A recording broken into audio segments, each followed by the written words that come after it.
Fresnes, c'est vraiment une des prisons les pires de France. Un détenu coûte 110 € par jour au contribuable, lui, contrairement à l'épreuve Colantes. Je ne comprends même pas où est le scandale.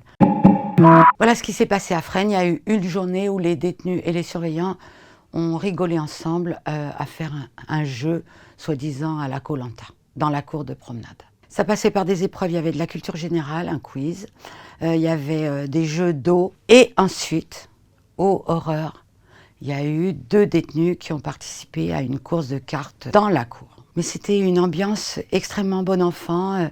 Les détenus et les surveillants se claquaient sur l'épaule. On a reçu le coup de téléphone de détenus au contrôle général qui nous disait mais c'était une journée formidable. Et après, avec les surveillants, on en a parlé toute la journée et les jours suivants.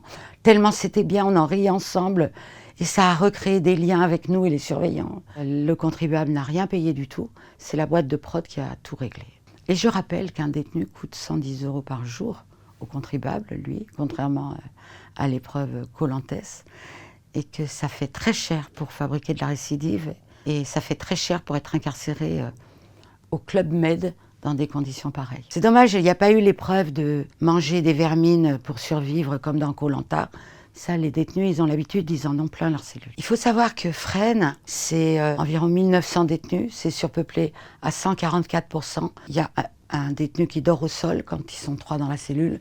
Quand on dort au sol dans une prison pareille, et j'en ai vu d'autres, avec la poussière, on aspire des bébés cafards qui grouillent partout.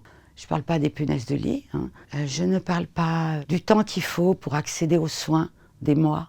Il y a des gens qui se percent leurs abcès dentaires tout seuls, pour vous dire, tellement ils ne voient pas le dentiste. Et Fresnes, c'est vraiment une des prisons les pires de France. Dans ces cellules où ils sont entassés, les détenus vivent 22 heures sur 24. C'est pour vous donner une idée de la joie de vivre qui règne à Fresnes et que ce petit moment de gaieté, je ne vois pas, mais je ne comprends même pas où est le scandale. Je trouve le débat minable, je dois le dire, lamentable.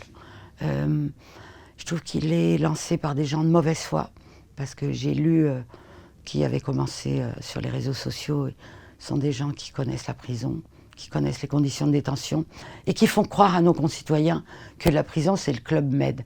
Mais je crois que ce que je viens de vous décrire, c'est pas vraiment le Club Med. Les surveillants, faut pas rigoler avec ça, leur travail il est épouvantable dans ces conditions.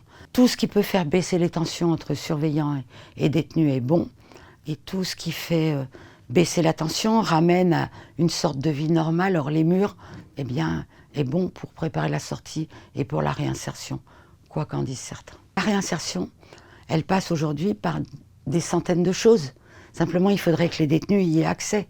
Un atelier théâtre, ça prépare à la réinsertion. Un atelier d'écriture, apprendre à lire, apprendre à écrire. Il y a plein d'idées, mais il y a très peu d'élus à ces activités, parce qu'il y a trop de monde en prison. Je vous rappelle qu'en Allemagne, pays pas particulièrement laxiste, 20 millions d'habitants de plus que nous, 20 000 prisonniers de moins, et ils misent tout sur la peine hors les murs. Travail d'intérêt général, placement extérieur, travail dans la journée, dormir dans un autre lieu. On envoie trop de gens en prison, parce qu'on est un pays, malheureusement, je crois, profondément répressif, contrairement à ce qu'on dit. Sinon, il n'y aurait pas 72 000 détenus. Et profondément attaché à la notion de châtiment qui doit faire souffrir dans la chair.